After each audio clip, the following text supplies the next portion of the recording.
Gravando a aula de hoje. Então, deixa eu abrir aqui o nosso plano. Trabalho 1, entregue, tá? Vou tentar corrigir agora no feriadão. Então, já temos aí a entrega 1 feita, né? No que foi na aula passada. Essa aula de hoje, a gente vai trabalhar gerenciamento do tempo. Eu nem coloquei no mudo, porque eu queria que vocês focassem no trabalho. Depois, aqui que terminar a aula, eu já coloco tudo no mudo direitinho, tá? Então, é o seguinte, ó.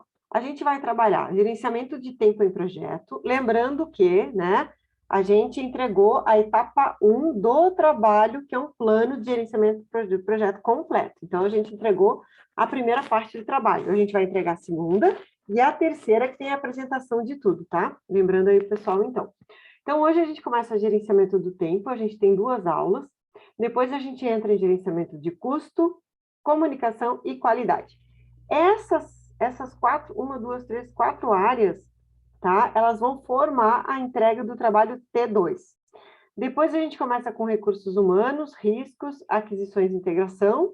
Uma outra parte também. A parte maior foi essa nosso primeiro T1, tá? Eu sempre deixo um pouco maior, que é onde vocês têm um pouco mais de tempo. Agora a entrega do T2 e do T3 é um pouquinho menos de escopo, né? Mas é a continuação aí do trabalho, tá? E eu deixei 2 aulas para vocês fazerem um fechamento, porque tem que fechar daí a apresentação, tudo, tem que entregar o trabalho completo, né? E 2 aulas para apresentação, porque a gente tem bastante aluno, bastante grupos. Certo? Então, vamos começar a aula de hoje com o gerenciamento do tempo em projetos. Vamos lá.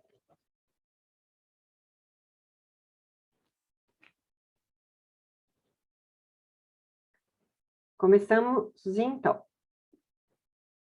Tá? Gerenciamento do tempo em projeto. A gente falou, né, de várias coisas, a gente trabalhou os conceitos iniciais de projeto, programa e portfólio, a gente trabalhou gerenciamento de projeto, a gente selecionou um projeto, a gente fez termo de abertura, a gente fez escopo com estrutura analítica de projeto. Agora, a gente vai trabalhar o tempo, tá? Então, o que que é o gerenciamento do tempo? Antigamente, a gente tem 2 maneiras de chamar, gerenciamento do tempo e gerenciamento do cronograma, tá? Então, o gerenciamento do tempo e o gerenciamento do cronograma inclui os processos necessários para gerenciar o término pontual do projeto, né? Por isso que no conceito de projeto tem início e fim, tá? E aqui a gente vai fazer essa gestão desse início e fim, né? A gente não vai fazer uma gestão ágil, que é a gestão ágil por sprint, né? A gente sabe que a cada 15 dias, né, conforme combinado com o cliente, tem uma sprint. Aqui a gente vai fazer um planejamento de um projeto como um todo, tá? Muito bem. Quais são os processos que tem dentro do gerenciamento de cronograma? A gente tem processos dentro do grupo de planejamento e dentro do grupo de monitoramento e controle. Dentro do grupo de planejamento, a gente tem planejar o gerenciamento do cronograma, definir as atividades, sequenciar as atividades, estimar as durações das atividades e desenvolver o cronograma. Depois que eu desenvolvo o cronograma, eu tenho o controle deste cronograma, ok? Muito bem, então eu tenho aí, ó, 1, 2, 3, 4, 5 processos no planejamento e 1 no monitoramento e controle. Então, a gente vai conhecer esses processos a partir de agora. Processo número 1, planejar o gerenciamento do cronograma. Nesse processo, eu vou estabelecer políticas, né? Quais os procedimentos que eu vou usar? Como é que vai ser a documentação desse planejamento, esse desenvolvimento, esse gerenciamento? Como é que vai ser a execução e controle desse cronograma do projeto? Né? Aqui eu defino toda essa parte de política, né? Eu vou usar algum software, eu vou usar um project, eu vou usar um Gantt, né? O que que eu vou utilizar para fazer o controle do cronograma do meu projeto? E para isso, aqui a base do cronograma, num modelo onde é orientado a planejamento, é a EAP, né? Por isso que a gente tem continuidade. Então, a gente vai voltar, pegar a EAP do projeto, que foi trabalhado agora por último, né? E começar a definir as atividades. Lembra que a gente não colocava verbo na EAP? Por quê? Porque agora, no cronograma, é o lugar onde eu vou colocar o verbo, onde eu vou colocar a ação. Então, vamos supor que eu tivesse essa EAP, ó. informatização do atendimento. Nessa EAP, eu tenho treinamento, equipamentos, balcão e o gerenciamento de projeto, né? Onde ali eu faço toda a parte do meu planejamento. No meu treinamento, eu tenho os seguintes pacotes de trabalho: seleção de pessoal, consultor contratado, reserva da sala e apostila. Depois eu tenho sistemas, equipamentos, carta convite, né? Todas as outras entregas aí do projeto. A minha apostila, que está ali embaixo, ó, tá aqui, estou com o mouse aqui mostrando para vocês, ela vai abrir nas definições dessas atividades, tá? Então, as atividades do projeto são uma extensão da EAP. Né? A minha EAP são as minhas entregas e as minhas atividades são essa extensão. Então, eu vou pegar a minha apostila e vou identificar quais são as atividades para mim poder entregar uma apostila. Então, eu tenho aqui, por exemplo, preparar a minuta do texto, que seria como se fosse um rascunho, tá? Um início do texto. Eu vou fazer um rascunho das minhas tabelas. Eu vou preparar o esboço das minhas figuras. Eu vou digitar os meus textos. Eu vou digitar as minhas tabelas. Eu vou elaborar as minhas figuras. Eu vou reduzir elas para caber na folha da apostila. Eu vou tirar cópias. Eu vou adquirir um material de encadernação, né? Ou é o espiral, ou é aquele mais forte, né? E depois que eu adquirir o material, selecionando essa encadernação, eu vou montar a minha apostila. Aqui tem todas as minhas atividades para mim poder entregar esse pacote de trabalho. Não está em ordem, tá? Mas aqui eu tenho todas as minhas atividades, tá? Então, esse é o meu processo 2, que é definir essas atividades. Muito bem. Dentro da maioria dos sistemas que fazem um controle de cronograma, a gente encontra um diagrama de rede. O que é um diagrama de rede? É um gráfico esquemático dessas atividades que estão no cronograma e todas essas relações lógicas, né? Todas essas dependências entre uma atividade e outra. Então, por exemplo, aqui eu tenho a atividade A, né? Que é a predecessora da atividade B. Né? Então, o que acontece? Eu não posso começar a minha atividade B sem terminar a minha atividade A. Tá? Então, esse diagrama de rede me mostra como é que são essas atividades, que uma depende da outra. Então, por exemplo, eu não posso começar a minha atividade C sem terminar a minha atividade B e a minha atividade D. Tá? Então, o diagrama de rede, ele determina o modo de execução do projeto. É a base para cálculo de cronograma, para os softwares de gerenciamento de projeto, e tem que ter um conhecimento técnico da natureza para a gente poder, né, entender quais são as atividades que eu vou ter dentro do meu projeto. Ok? Muito bem. Eu tenho vários tipos de sequenciamento de atividades, né? Eu tenho a A para B, finish to start, né? Ou seja, a tarefa B só começa quando eu terminar a A. Eu tenho start to start, que é o paralelismo, ou seja, a tarefa B somente pode iniciar após o início da tarefa A. Eu tenho finish to finish, né? A tarefa B somente pode terminar após o término da tarefa A. E eu tenho start to finish. A tarefa B não pode terminar enquanto a tarefa A não tiver iniciado. Tá? Então, aqui é um exemplo do sequenciamento das atividades de um cronograma. Muito bem. Em cima disso, eu trouxe para vocês um exemplo bem simples de um diagrama de precedência, né? Então, eu tenho aqui o início, eu tenho aqui o fim, e vamos supor que eu tenha que fazer o meu café da manhã, tá? No meu café da manhã, o que eu faço? Eu preparo a torrada, eu esquento a água, eu preparo o meu café e eu arrumo a mesa, ok? Então, eu só vou passar a manteiga depois que a minha torrada estiver pronta, né? Só vai ferver o ovo depois que a água esquentar. Só vou servir o café depois que eu preparar a mesa e a mesa tiver, preparar o café e a mesa estiver arrumada, certo? Para mim poder botar o café em cima da mesa. Depois que eu arrumar a mesa, eu vou servir o cereal e aí todos eles finalizam.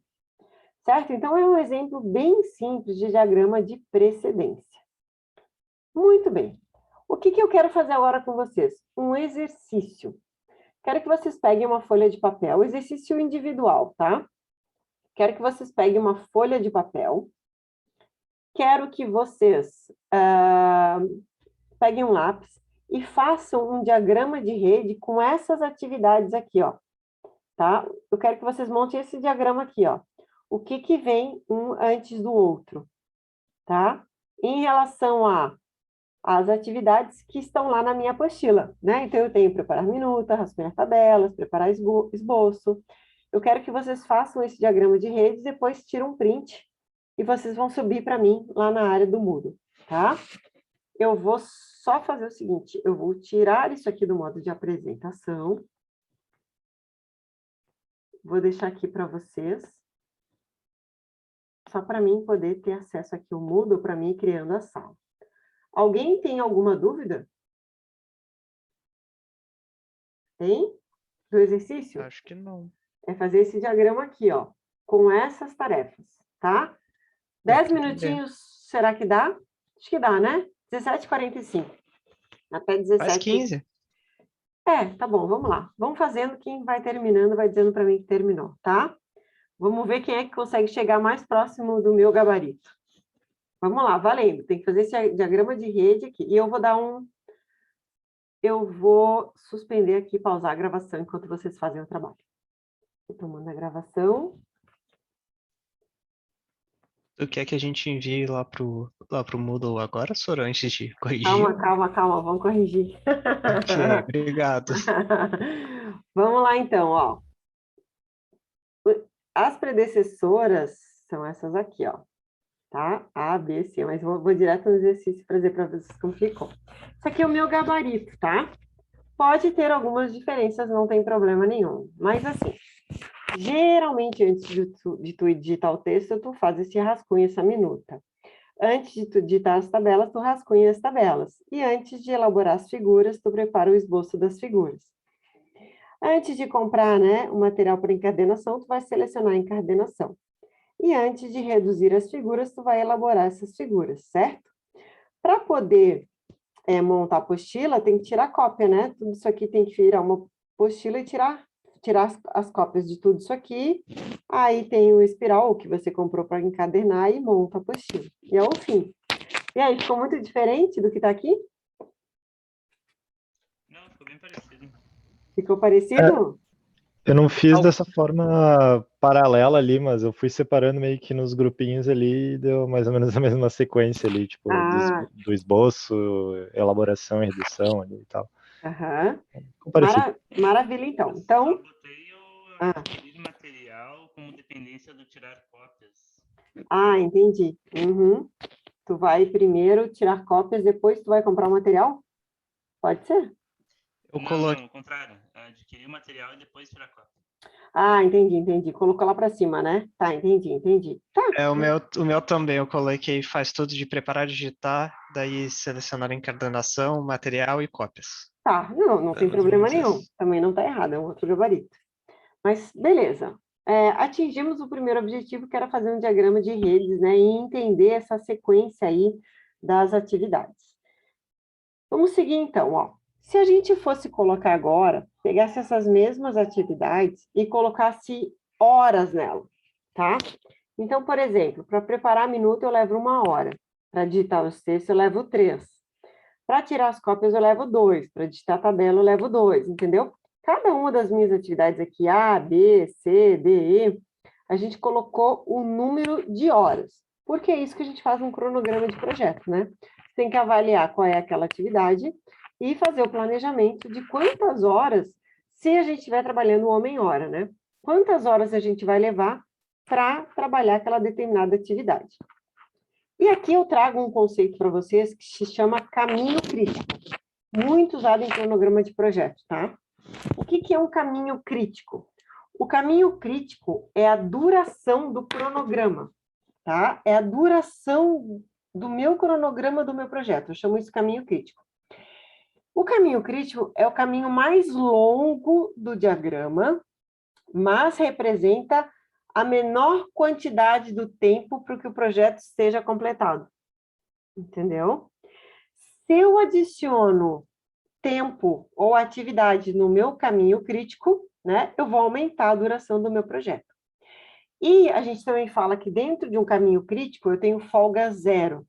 Se eu atraso uma atividade, eu atraso o projeto. Então, é mais ou menos isso aqui, ó.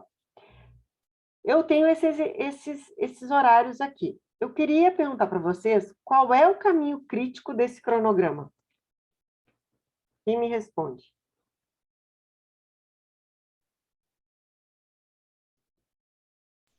Acho que ele começa ali na preparação do esboço, né? Que é uma tarefa mais longa. Uhum. A gente pode continuar.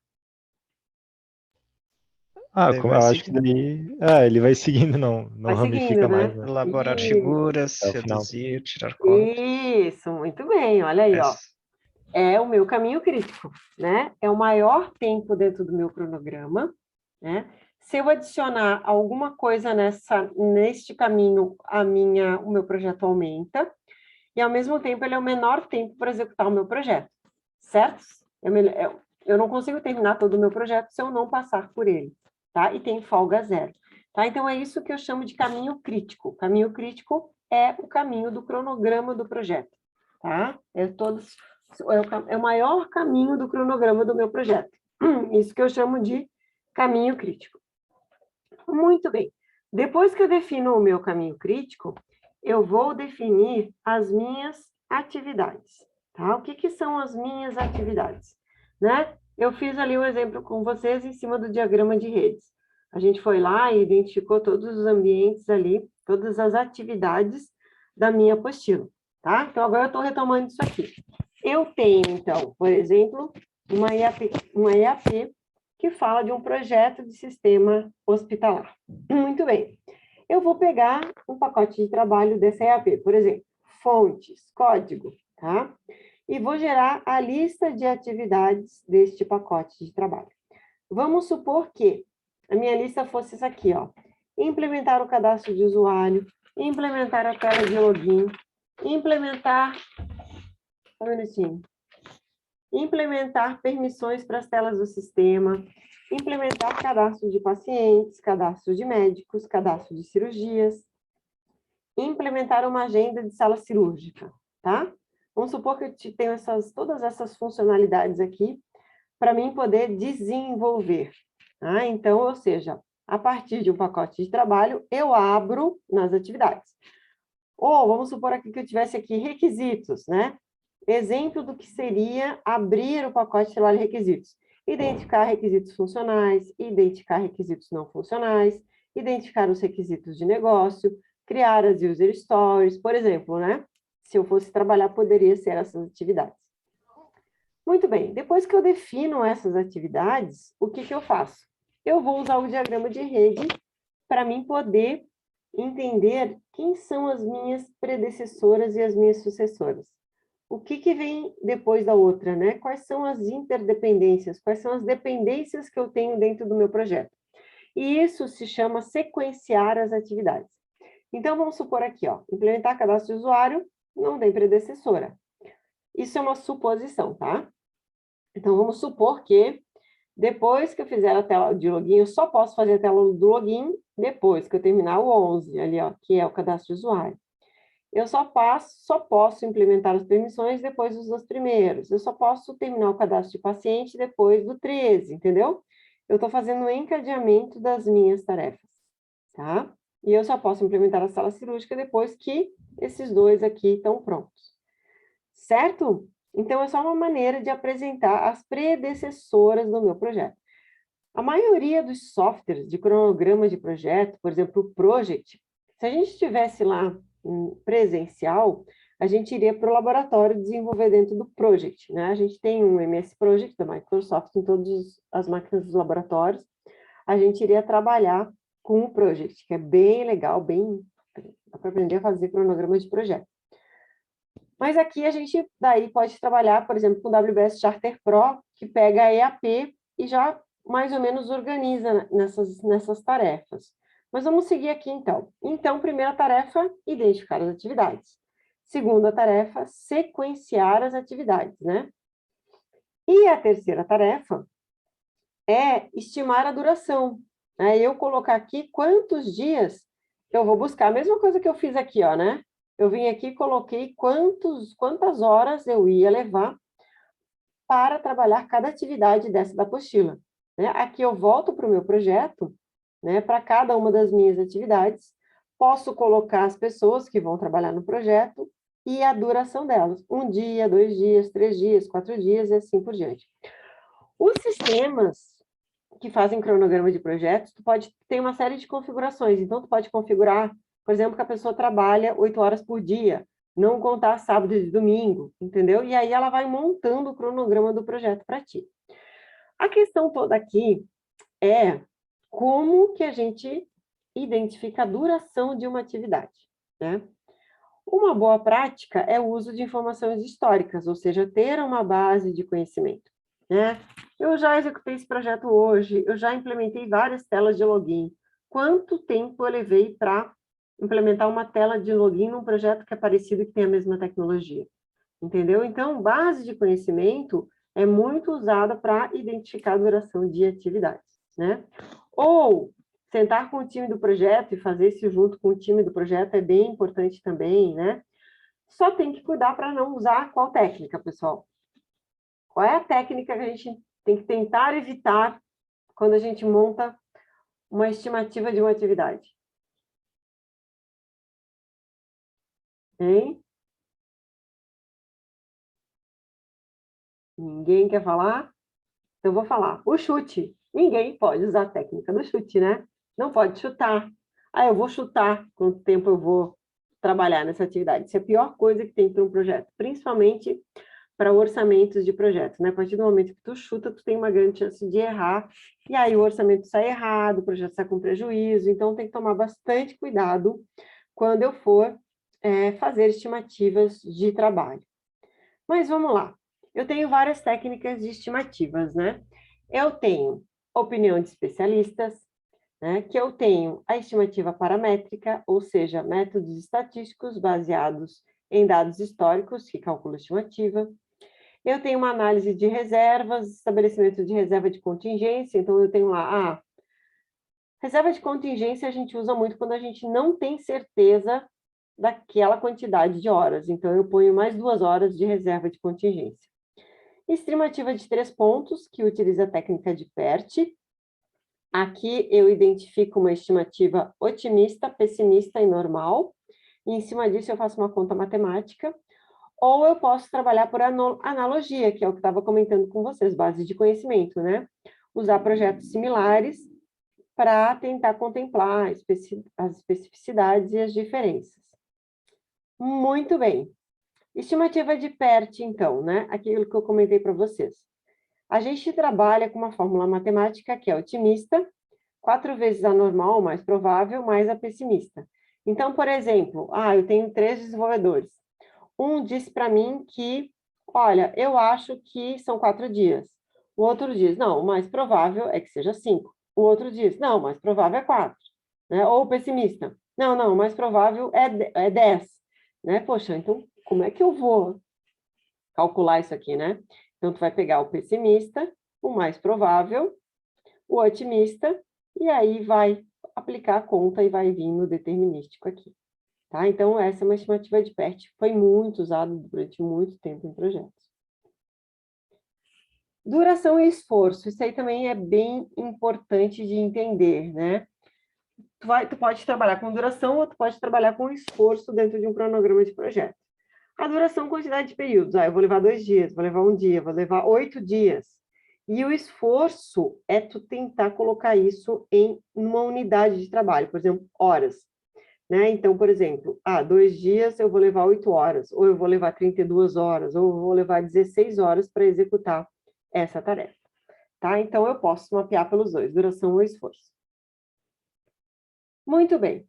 Aqui, a gente tem outras técnicas, tá? Esse aqui é o processo, então, de estimativa. Eu tenho como entrada nesse processo o escopo, a minha prioridade, as minhas restrições, os meus dados históricos, minha base de conhecimento. E, aplicando o processo de estimativa, eu vou sair com o meu esforço estimado, meu cronograma, meu custo e minhas funcionalidades, né? Então, eu tenho vários processos de estimativa. Então, eu posso trabalhar com... Quando a gente trabalha mais num modelo mais orientado a planos, posso usar dias e horas. Né? Quando eu estou usando uma metodologia ágil, a mais famosa é a Planning Poker. né? Tu usa a sequência de Fibonacci para tentar chegar num ponto de complexidade daquele trabalho, daquela user stories, por exemplo. Então, como é que funciona o Planning Poker, né? Tu faz um jogo, né, um baralhinho que tu compra, eu tenho um Planning Poker aqui em casa, e cada um joga, por exemplo, essa user stories, quantos pontos ela tem?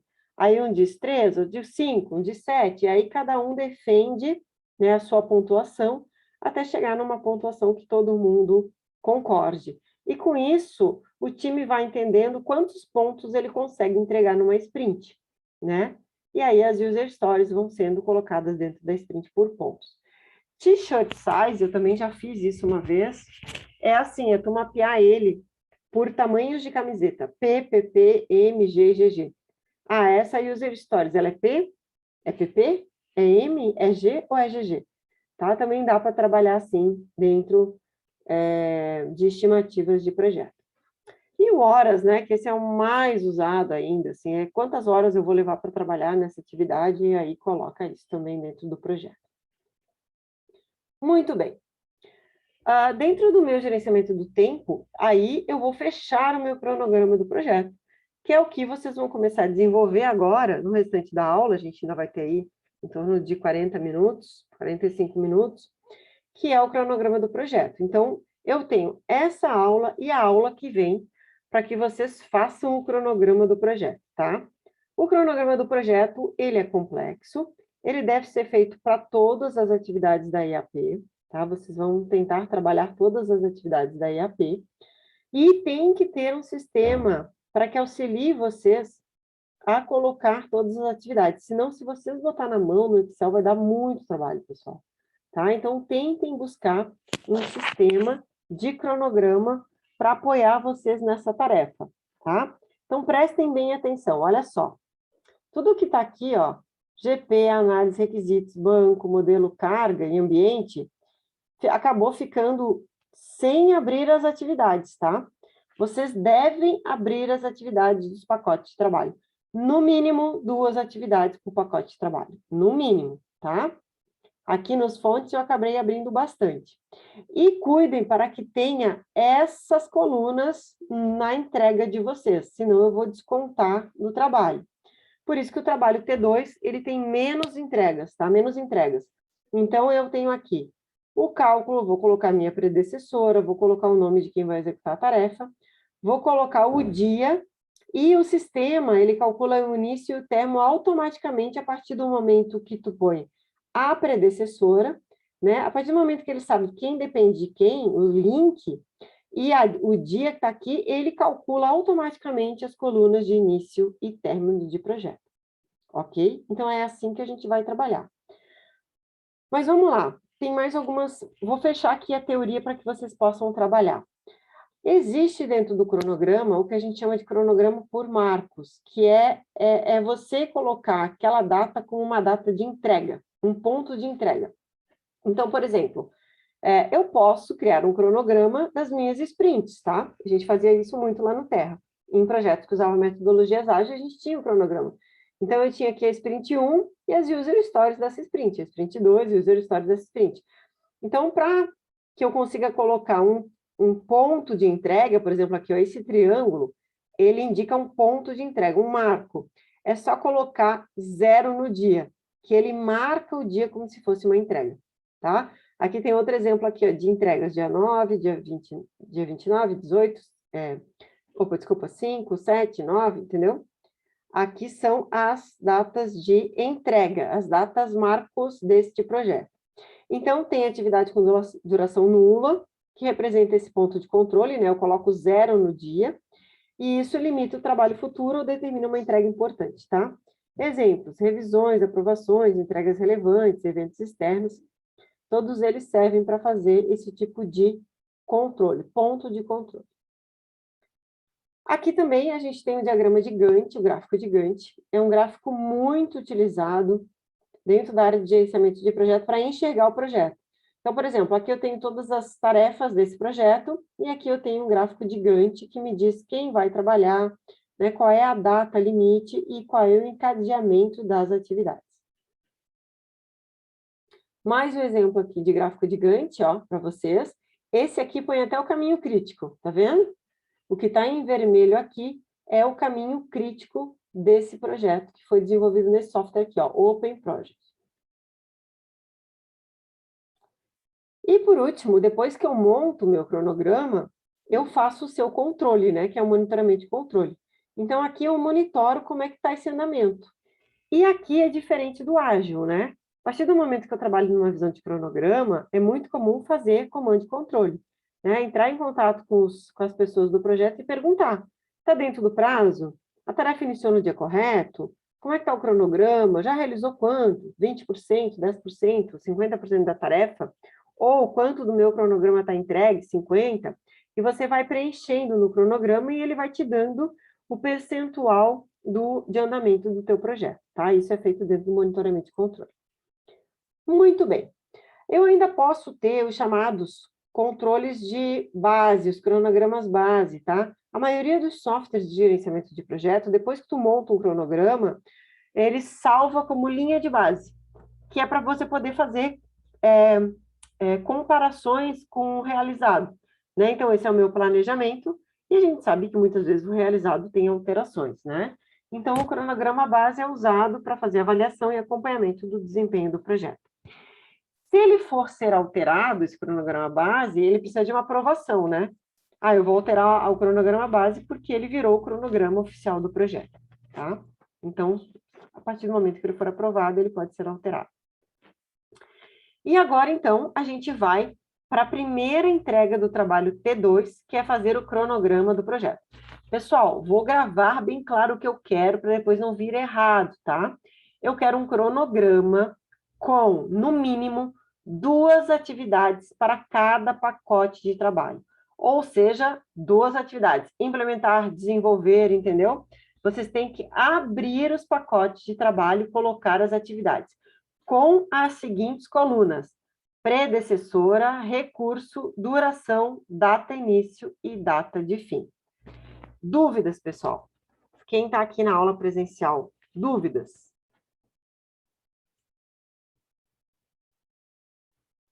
Sem dúvidas? E começar a botar a mão na massa, né? Para aí depois tirar as dúvidas, né?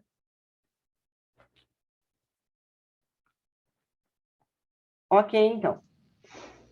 Ferramentas que a gente pode trabalhar nos cronogramas. Ó, Smart Sheet, Open Project, Gantt Project, Project Planner, Tem vários exemplos aqui, tá? Qual que eu mais gosto? Para quem tem máquina Windows, eu gosto do AWS Schedule Pro, tá? É o que eu mais gosto para cronograma de projeto. Professora, a gente está com muita dificuldade. Pode fazer no Excel? Pode, mas vai dar um trabalhão. Mas pode fazer no Excel, tá? O Project, melhor deles, se alguém for para a PUC nos próximos dias, vai para o laboratório ali, no Lapro, faz lá, que lá tem Project dentro das máquinas, tá? Mas o AWS Schedule Pro, para quem tem Windows, é o melhor de todos, tá? Por quê? Porque vocês podem, a partir da IAP, já gerar esse cronograma e aí é só colocar, abrir, né, dentro das atividades e colocar os dados que vai precisar. Muito bem, pessoal. Dúvidas? Eu espero que os outros 20 e poucos alunos que não estão na aula de hoje entendam a aula. Quem estiver assistindo depois, né, e quiser me mandar por e-mail as dúvidas, eu estou à disposição. Tá bem, pessoal? Eu acho que elas vão surgir depois, à medida que a gente vai fazendo, né? Como sempre, assim. Mas tranquilo por enquanto. É isso mesmo, Vinícius. Eu vou parar a gravação da aula, então.